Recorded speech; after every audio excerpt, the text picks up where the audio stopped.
Hey guys, welcome back to Labor Laws lecture series. We are discussing Labor Law 1 paper of KSLU LLB course. And the topic which we are focusing now is Unit 4, the Employee Compensation Act. This is a seventh video with respect to Employee Compensation Act and it is a final video. In earlier videos, we discussed concept and importance of Social Security, Employee Compensation Act overview, and key definitions like employee, employer, dependent, partial disablement, total disablement, etc., and employer's liability for compensation, conditions and exceptions, procedure for claiming compensation, and computation of a compensation. Now we will discuss something about commissioners and its jurisdiction and powers, and then appeal or all other small items in this particular video. Okay, who is commissioner? Section 2B. According to section 2B, commissioner means a commissioner for a employee's compensation. Okay, he is a commissioner for employee compensation appointed under section 20 of the act. Section 2B says that commissioner means a commissioner who is appointed for the employee's commission or employee's compensation and appointed under the section 20 of the Employee Compensation Act of 1923. So who shall appoint commissioner, commissioner of employee compensation? The state government may by notification in the official gazette appoint any person to be a commissioner. Who will appoint it? It is a state government. State government is going to appoint commissioner. Okay, and the area and jurisdictions will be managed by state government. So central government made the act, but the power is with state government to appoint a commissioner. Okay, what is the role of this commissioner? The purpose of deciding any matter referred to him for decision under the act. The major role of commissioner here is he has to take a decision for any act. Okay, he has to take a decision any subject matter which is referred to him. Okay, any subject matter related to Compensation Act. Okay, any subject matter which is related to Compensation Act, if it is brought to his notice, and then they has to take a decision. Okay, and if at all he requires, he can choose one or more special knowledge persons to assist him in that particular area in an inquiry or understanding of this concept. Okay, here are the sections for commissioner related works. Section 19 deals with references to commissioner, section 20 appointment of commissioner, and then section 21 venue of proceedings and transfers, section 22 forms of application which will be submitted to commissioner, and 22A powers of commissioner, and then powers and procedures of commissioner, appearance of parties, methods of recording evidences. All these are section 26 is costs of a commissioner officers and the claim, and then power to submit cases, section 28 registration of agreement, section 29 effect of failure to register agreement. These all are related to a commissioner jobs and commissioner duty here. You can refer these sections in detail, but I'm not going to discuss in detail about this. Okay, what are the penalties which commissioner may levy if certain actions are not performed by employer? Earlier we discussed employer, if he is not made the payment of a compensation, then 12% will be charged as an interest, and if it is more than a stipulated, then 50% of the compensation amount also can be recovered as penalty. Apart from that, there are many other clauses added here. One is section 18A deals with it. Fails to maintain a notice book which is required to maintain under subsection 3 of the section 10.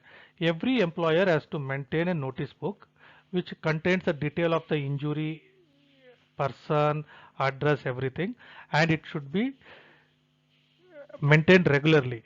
Okay, if a person or a company fails to maintain this, then it will be penalty will be charged. And also fails to send the commissioner a statement which he is requested to send out on subsection 1 of the section 10A.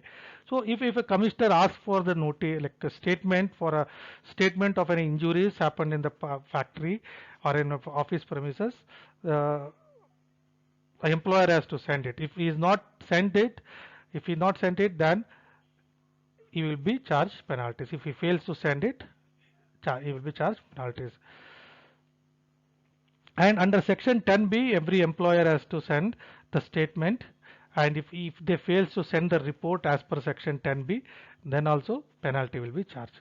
Fails to make a return which is required to make under section 16. Section 16 also employer has to provide certain details. If a employer fails to do that, the penalty will be charged. And the other important one is the last one. When employee joins into a company, he should be explained about the Employee Compensation Act and all the rights and responsibilities again are available to him. Okay, if that is also failed, then penalty will be charged. How much the penalty will be charged? It is 50,000 and it may go up to 1 lakh.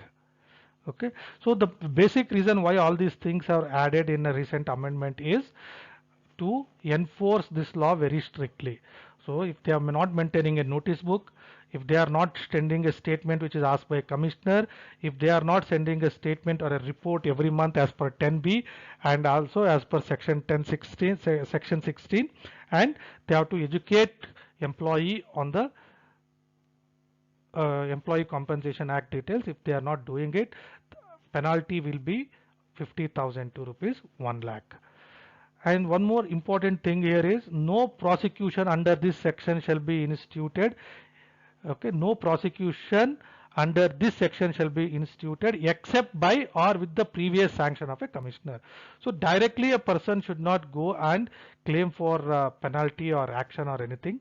This can be done only after once the commissioner, first time always it should go to a commissioner, and if commissioner is not responding within 6 months, then only it should be directly taken into a court. Okay, if employee is not trained on the Compensation Act, then he cannot go and fight a case directly in court. He should be brought to the notice of a commissioner, and commissioner, if he is not responding in a 6 months, then only person can take this matter to a court. Okay, the last section which we are going to discuss is appeal. Appeal section 30.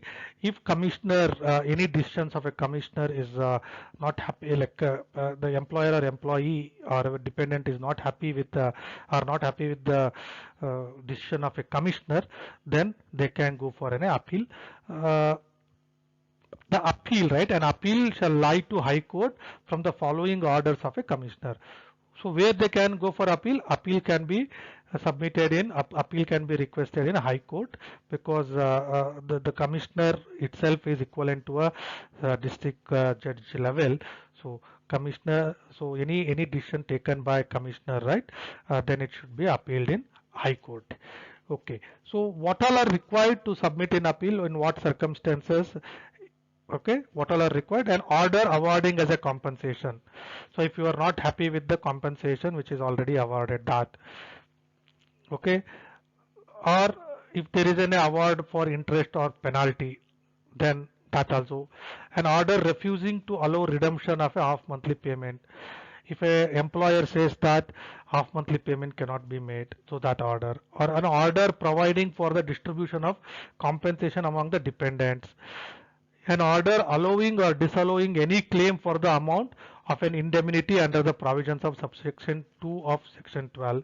An order refusing to register a memorandum of agreement or registering the same or providing the registration of the same. So anything, right, whatever the earlier orders, they have to take it to a Supreme Court in the form of appeal. So this appeal can be submitted within 60 days as per Limitations Act of 1963. Within 60 days of a commissioner's order and above, and or any other refusals, that should be taken to that can be taken to High Court in the form of appeal. Okay, guys, that's it from Employee Compensation Act perspective. So we discussed the overview of the Employee Compensation Act, and then the key definitions, then computation, and then the employer's liability, and finally we discussed about the commissioner's role and commissioner's appointment of commissioners, etc. Okay, if you have any queries about Employee Compensation Act, please comment in comment box below, and we request you to subscribe this channel. Thank you.